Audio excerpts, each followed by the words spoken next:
Very good morning, students. Welcome to Gnan Manjari Vidyapith MOVA online digital platform.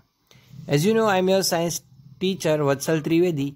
Or today we are discussed about the sound chapter in your physics section. Students, as you know that the sound, how the sounds are propagate, how the sounds are produced, उसके बारे में हमने last lecture के अंदर देख लिया. तो आज हम साउंड को थोड़े deeply in a wave form देखने वाले हैं. सो first of all sound waves in air. हमने रेयरफेक्शन और कंप्रेशन हमने देख लिया था. उसके ऊपर से आपको साउंड वेव की समझ आ चुकी होगी. आपने आपकी टेक्स्ट बुक भी रिफर कर ली होगी. ऐसा मान के मैं आज यहाँ से आगे चल रहा हूँ. So first of all sound waves in air, then after उसकी कैरेक्टरिस्टिक हम देखेंगे. Then the reflection of sound, how two sounds are reflect. अगर आपको रिफ्लेक्शन ऑफ साउंड समझना है तो आप पहले ही ये वीडियो पॉज करके पहले रिफ्लेक्शन ऑफ लाइट का जो laws of reflection of light है वो आप एक बार ज़रूर उसका कॉन्सेप्ट क्लियर कर लीजिए. अगर नहीं हुआ है तो लाइट वाले चैप्टर के अंदर जाके एक बार प्लीज़ आप उसका कॉन्सेप्ट क्लियर करने के बाद ही ये टॉपिक देखना, तो आपको समझने में काफ़ी इजी और बेनिफिशियल रहेगा. देन आफ्टर द रीवाइब्रेशन हम देखेंगे. ओके, रीवाइब्रेशन के बाद हम क्वेश्चन आंसर और रेफरेंसेस के ऊपर जाने वाले हैं. सो यहाँ से हम स्टार्ट करते हैं. So let's start the topic. Sounds waves in a air. We can say that sound किस तरह से हम पास करते हैं. ओके, आप लोग यहाँ पे देख सकते हो कि साउंड पास होने के लिए काफ़ी सारी चीज़ें यहाँ पे लगती है. Sorry, okay, now it is done. So यहाँ पे ट्यूनिंग फ्रॉक आप लोग देख रहे हैं. ट्यूनिंग फ्रॉक के अंदर जब उसके अंदर वाइब्रेशन हमको मिलेगा तब क्या होगा, यहाँ पे हमको रेयरफेक्शन कंप्रेशन यानी कि आरसी फॉर्म के अंदर हमको कुछ चीज़ मिलेगी. तो यहाँ पे आप लोग देख सकते हो कि ये जो एरिया है और ये जो एरिया है,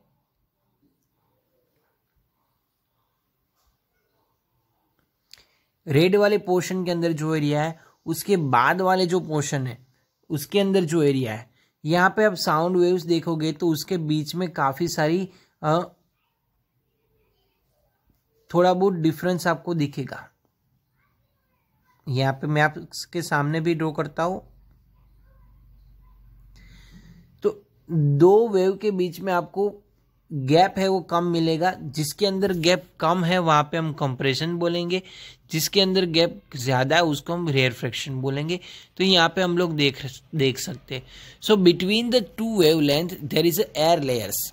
ओके, तो जब यहाँ से वाइब्रेशन निकलेगा तो वो डायरेक्ट एयर पार्टिकल्स के कांटेक्ट में आएगा और एयर पार्टिकल्स के अंदर जो एयर के जो पार्टिकल्स है उसके अंदर साउंड वेव कुछ इस तरह से पास होते हुए जाएंगे. ओके, आपको अगर ज़्यादा समझना है डीपली तो आप गूगल पे साउंड वेव्स GIF लिखकर आप सर्च करोगे तो आपको उसकी एक GIF इमेज भी मिलेगी और आप उसके ऊपर काफ़ी इजीली समझ सकते होंगे.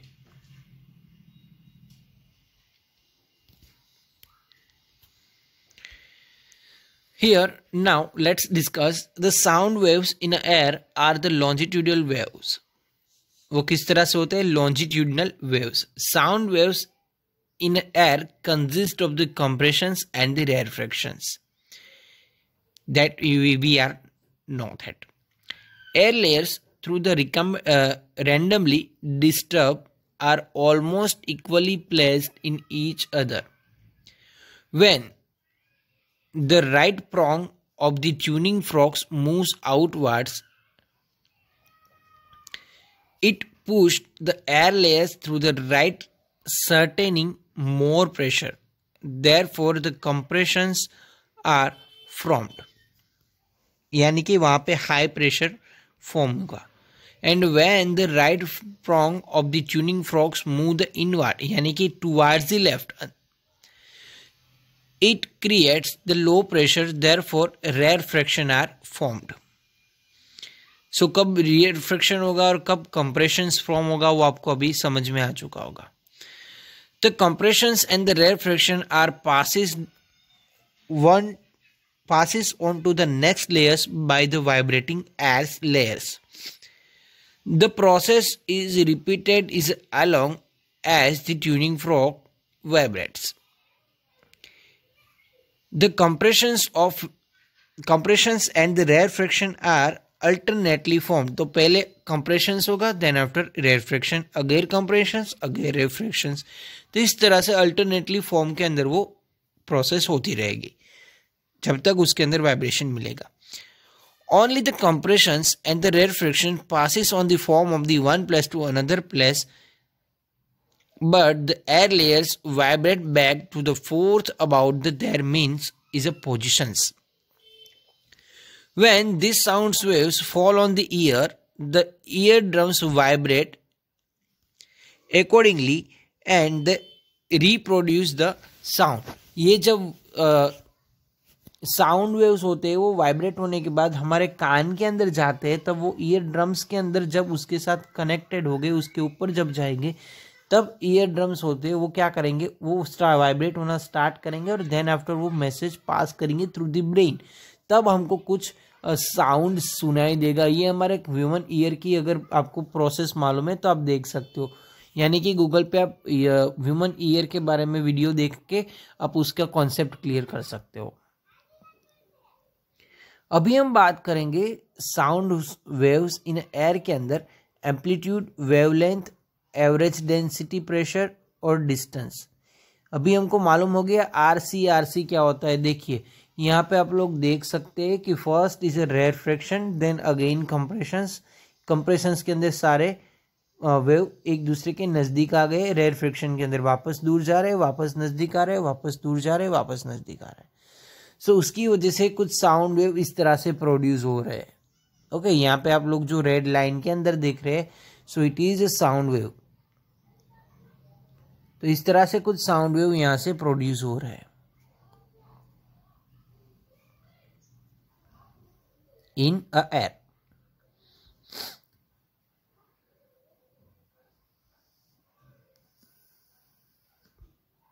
यहाँ पे वेव शेप और अ लो पिच साउंड और wave shape for a high pitch sound.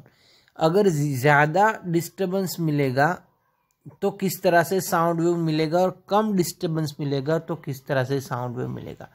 यहाँ पे अगर वेव डिस्टर्बेंस कैसा है, लो पिच कब मिलेगा, जब साउंड वेव वाइब्रेशन जब कम होगा. तो सिंपल सी बात है, जो साउंड वेव है हमको काफ़ी लो पिच पर मिलेगा. लो पिच पर अगर साउंड जितना होता है उतना साउंड हमको शार्प सुनाई देता है. वो हम उसकी कैरेक्टरिस्टिक के अंदर देखेंगे. देन आफ्टर वेव डिस्टर्बेंस अगर ज़्यादा मिल रहा है तो वहाँ पे साउंड वेव्स हमको ज़्यादा मिल रहा है. Okay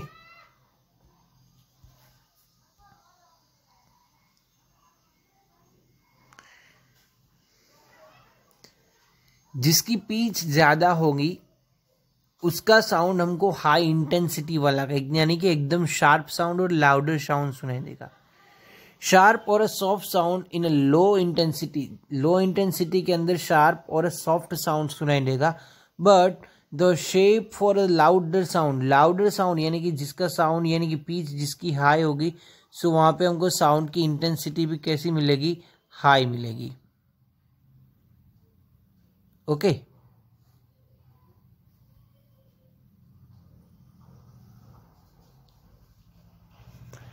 Now let's clear the concept of the amplitude, wavelength, time period, frequency और उसको हम क्या बोलते हैं.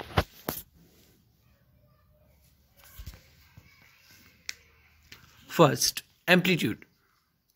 The maximum distance moved by the vibrating air layer on either side or original position is known as the amplitude of the sound wave, and it is the SI unit is a meter.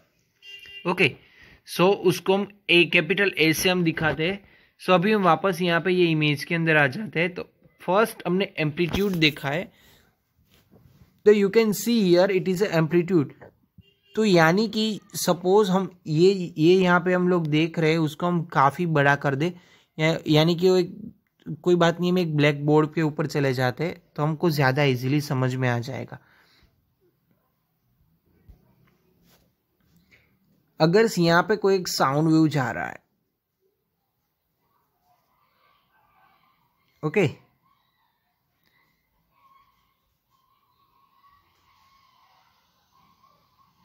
ये with respect to time है।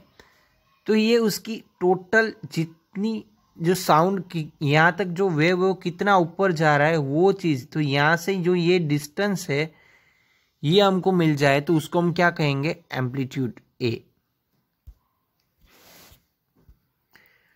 Then wavelength lambda, the distance between two successive compressions or two successive rarefaction is called wavelength, and same it is the unit of meter. Two successive wavelength हम यानी कि कोई भी R to R, पूरा R, rarefaction to rarefaction, यानी कि यहाँ पे आप देख सकते हो एक R to दूसरे R तक जो पूरा जो एरिया मिलेगा उसको हम क्या बोलेंगे, वेवलेंथ। और यहाँ पे हमको एम्पलीट्यूड भी दिखाई दे रहा है, एम्पलीट्यूड यानी कि ये जो साइज मिल रही है उसको हम एम्पलीट्यूड कह रहे हैं। या फिर वेवलेंथ हम क्या बोलेंगे, सी टू सी, ये भी सी है और ये भी सी है। देखो आप यहाँ पे सी टू सी यानी कि एक पूरा कंप्रेशंस, देन एक रेयरफेक्शंस एंड वापस कंप्रेशंस। सो सी से लेकर सी तक का जो डिस्टेंस है उसको हम क्या बोलेंगे, वेवलेंथ। और आर से लेकर आर तक का जो डिस्टेंस है उसको भी हम वेवलेंथ बोल सकते हैं। यानी कि हम ये बोल सकते हैं कंप्रेशंस, रेयरफेक्शन, कंप्रेशंस और अदरवाइज रेयरफेक्शन, कंप्रेशंस, रेयरफेक्शंस। तो ये जो डिस्टेंस हमको मिलेगा ये दोनों का, उसको हम क्या कहेंगे, वेवलेंथ, और उसको हम दिखाते हैं लैम्बडा से। सो ये इस तरह से लैम्बडा को उल्टा वाई आपको करना है। सो उल्टा वाई जो होता है, lambda is a Greek alphabet letter.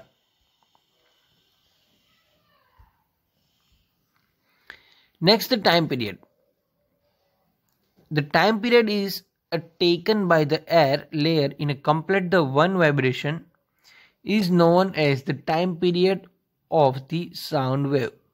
It is the unit of S. अब यहाँ पे आ जाता है टाइम पीरियड हम किस तरह से मेजर करेंगे, एक पूरी साइकिल कंप्लीट होने में, यानी कि एक वेव कंप्लीट होने में कितना टाइम लगता है उसको हम टाइम पीरियड T कहेंगे। Then frequency, the number of complete back the fourth vibration of an air layer in a 1 second, it is known as a frequency of sound wave. एक second के अंदर कितना wave पास होता है उसको हम क्या बोलेंगे, उसकी फ्रीक्वेंसी हम उसको बोलेंगे। सो यहाँ पे फ्रीक्वेंसी मेजर करने का एक इक्वेशन भी है, n is equal to 1 divide by T. Okay, एक सेकंड के अंदर कितना relation between the frequency and time period, n is equal to 1 divide by T. अगर हमारे पास टाइम पीरियड है तो उसको हमको 1 के डिवाइड कर देंगे तो हमको क्या मिल जाएगा, उसकी फ्रीक्वेंसी हमको आइडेंटिफाई हो जाएगी।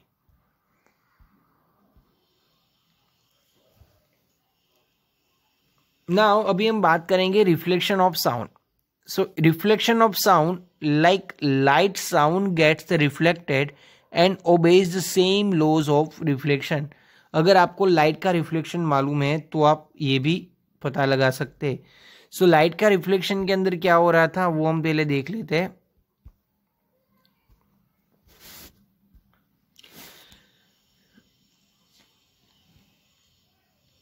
सपोज कोई एक ये प्लेन सरफेस है, ये सपोज ये एक मिरर है, उसके ऊपर लाइट पास हो रही थी, इसको हम क्या बोल रहे थे, इंसिडेंट हो रही थी।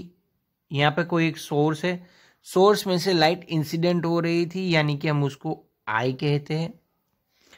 और वहाँ से वो वापस कोई एक पर्टिकुलर डिग्री में से वो इंसिडेंट हो रही है यानी कि रिफ्लेक्टेड हो रही है, जिसको हम स्मॉल आर कहते हैं, उसको रिफ्लेक्टेड रे कहते हैं। एक इंसिडेंट रे और एक रिफ्लेक्टेड रे, दोनों के बीच में हम एक कंसीडर कर रहे थे लाइन को, जिसको हम बोल रहे थे नॉर्मल। ओके, तो ये फर्स्ट रूल है कि इंसिडेंट इंसिडेंट रे और reflected ray both are in a same plane, normal ray is also same plane. Okay, next thing, so सभी चीज एक ही प्लेन के अंदर हो रही है। ओके, यहाँ पे रिफ्रैक्ट नहीं हो रही, रिफ्लेक्ट हो रही है। Then angle of incident is equal to angle of reflection, तो अगर यहाँ पे 30 डिग्री का एंगल है तो ये भी 30 डिग्री का होगा।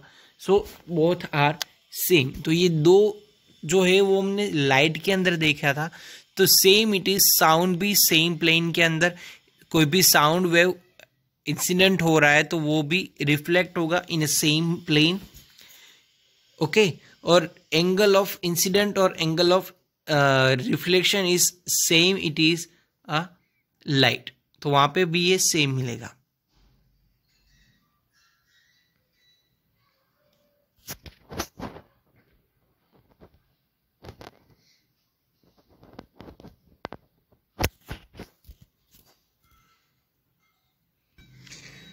Now, the last topic of the lecture is a revibration.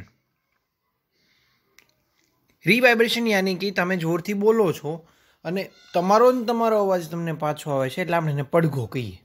Okay, so it is called the revibration. So it is a most funniest and the funny phenomena of the sound. A sound is created in a big hall will persist by the repeated reflection in form of the wall until is reduced the value of where it is no longer audible. So whenever we are say in a big hall or a big room or empty hall or empty room, at a time our sound is too much reflected, so that's why we are hearing our sound repeatedly once. Okay, so it is called the revibration. So the repeated reflection that result is a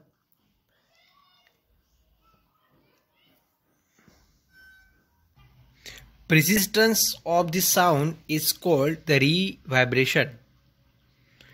In the auditorium or a big hall, excessive revibration is highly undescribable.